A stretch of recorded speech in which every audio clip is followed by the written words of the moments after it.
मेरा इंट्रोडक्शन मैं पहले दे देती हूँ। मेरा नाम है कचनार चौधरी। मैं एक शॉटपुट थ्रोअर हूँ। एथलेटिक्स में ये इवेंट होता है और मेरी हाईएस्ट अचीवमेंट है साउथ एशियन गेम्स, जिसमें मैंने ब्रॉन्ज मेडल जीता था इंडिया के लिए। मेरा सिलेक्शन इंटरनेशनल कॉम्पिटिशन से हुआ था, बट स्पोर्ट्स कोटा में सब इंस्पेक्टर की पोस्ट पर नेशनल और इंटरनेशनल दोनों मेडल्स से ही सिलेक्शन होता है। तो अब जल्दी से आपको ये समझा देती हूँ कि ये कैसे होएगा। जितने गेम है वो है 17 गेम है जिसके अंदर सिलेक्शन होता है, और वो आप देख सकते हो। कुश्ती, boxing, basketball, weightlifting, body building, wushu, yoga, तैराकी, स्विमिंग, तीरंदाजी, आर्चरी, शूटिंग, घोड़सवारी, equestrian, athletics, football, volleyball, basketball, handball और कबड्डी। जितने भी टीम गेम्स है उनकी पोजीशन भी है। फोर्स कोटा से भर्ती के 4 मेन स्टेप्स होते हैं। पहला होता है वैकेंसी।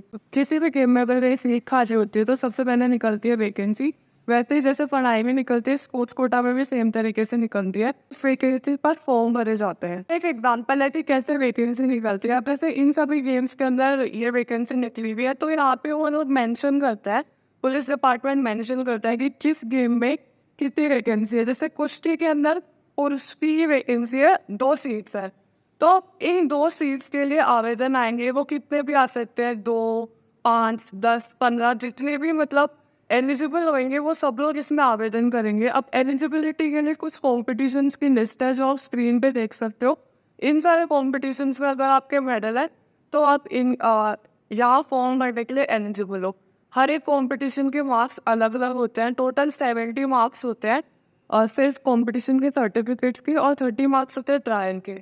तो आपको 100 मार्क्स में से जितने भी टोटल मार्क्स मिलेंगे, उसमें से जितने भी आवेदन आए हैं, जो 2 हाईएस्ट टॉपर्स होंगे, उनका सिलेक्शन होगा कुश्ती में।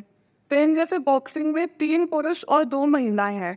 तो अब समझ लो यहाँ पर 10 आवेदन आए और सबने ट्रायल लिया। अब सबके 100 मार्क्स हुए थे। जिन 3 पुरुषों के सबसे ज़्यादा मार्क्स होंगे उन्हें यहाँ पर सिलेक्ट कर लिया जाएगा। फिर महिला 2 है बॉक्सिंग में, तो वो भी सेम तरीका रहेगा। सबसे पहले है वैकेंसी। जितने भी सीट है उस हिसाब से वैकेंसी आती है और आप फॉर्म भरते हो।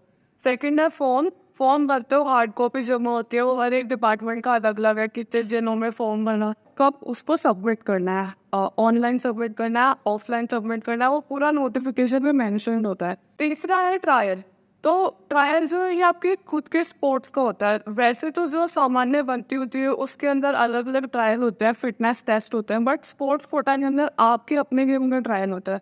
जैसे मैं शॉर्टपुट की खिलाड़ी हूँ, तो मेरा गोला फेंक का ही ट्रायल होगा। वही वो लोग नापेंगे कि मैं कितना फेंक रही हूँ। अगर कोई 100 मीटर भागता है तो उसका 100 मीटर का टाइम लिया जाएगा।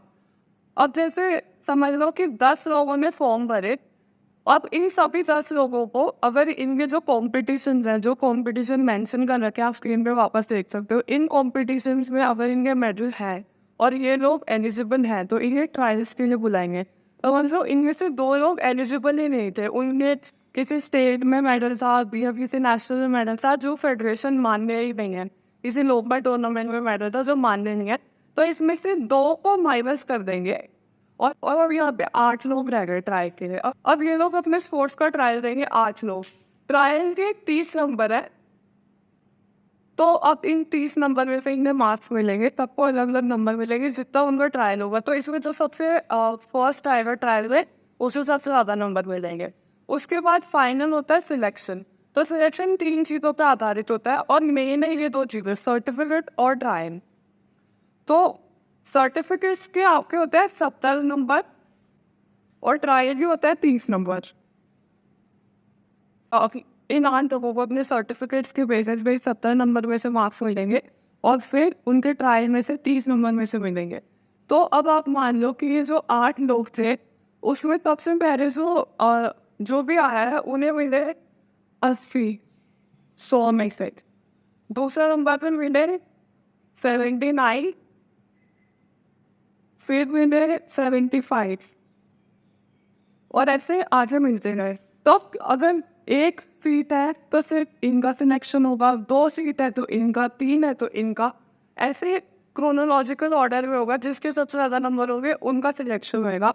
और एंड में क्योंकि स्पोर्ट्स कोटा है तो पढ़ाई की बात अभी तक नहीं हुई है, बट आखिर में आपके एजुकेशन सर्टिफिकेट्स भी देखे जाएंगे। जैसे सब इंस्पेक्टर के लिए ग्रेजुएशन चाहिए होती है, तो अगर समझो इन्होंने ग्रेजुएशन नहीं कर रखी, ये 10th पास है, तो थोड़ा बहुत रिलैक्सेशन मिलता है आपको। 2 या 3 साल देते हैं वो आपकी पढ़ाई पूरी करने के लिए, पर अगर इन्होंने 10th ही करी तो इन्हें कम से कम 5 साल चाहिए ग्रेजुएशन करने के लिए, तो फिर इन्हें माइनस कर दिया जाएगा, फिर इनको नंबर मिल जाएगा। अगर इन दोनों की ग्रेजुएशन है तो फिर ये दोनों सिलेक्ट होंगे।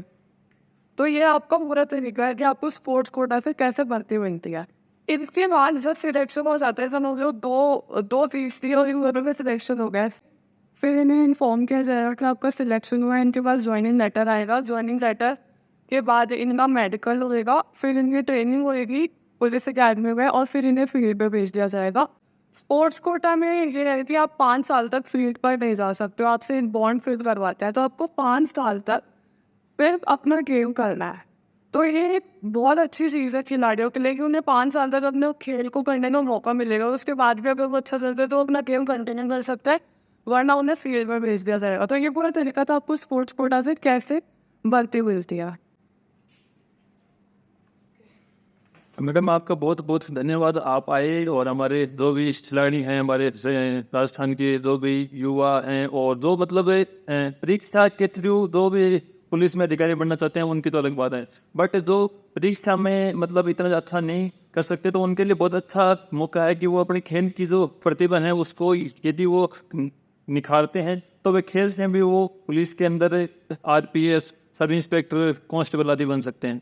हाँ, तो देखो ये वो बोर्ड हैं या फिर कमेटी हैं जिनके सर्टिफिकेट आपके लिए बहुत मायने रखते हैं। देखो आपने जो गाँव में होते हैं कप, मतलब राजस्थान कप या फिर जो भी अपने और जो टूर्नामेंट है लोकल, उनमें आपके पास से नेशनल का जो सर्टिफिकेट है उसकी इतनी कोई वैल्यू नहीं होती है। आपका जो सर्टिफिकेट है वो इंटरनेशनल ओलंपिक कमेटी है, international Olympic council of Asia है, इंटरनेशनल स्पोर्ट्स फेडरेशन है, कॉमनवेल्थ गेम फेडरेशन है, Asian sports federation, south Asian Olympic council है, Indian Olympic association, national sports federation, association of Indian university और state sports association है। ये कुछ संस्थाएं हैं जो कि आपको स्पोर्ट्स का सर्टिफिकेट देने के लिए उत्तरदायी हैं, और ये जो संस्थाएं हैं ये आपके लिए हर लेवल का गेम आयोजित करवाती हैं, कंपटीशन होता है, और ये अपने ओपन भी होते हैं और स्कूल यूनिवर्सिटीज़ की जो कि थ्रू जो गेम होते हैं वो भी इसमें होते हैं। तो यदि सर्टिफिकेट आपके पास है तभी आपके जो सर्टिफिकेट है उसके नंबर जुड़ेंगे, अदरवाइज आपका सर्टिफिकेट का कोई नंबर नहीं जुड़ेगा। धन्यवाद, जय हिंद। तो ये वीडियो में आपने यदि कुछ भी नया कुछ सीखा हो या फिर इसमें दी गई कोई भी जानकारी यदि आपको अच्छी लगी हो तो आप इस वीडियो को लाइक और एक कमेंट ज़रूर कर देना, और चैनल को आपने सब्सक्राइब कर ही रखा होगा। धन्यवाद, जय हिंद, जय भारत।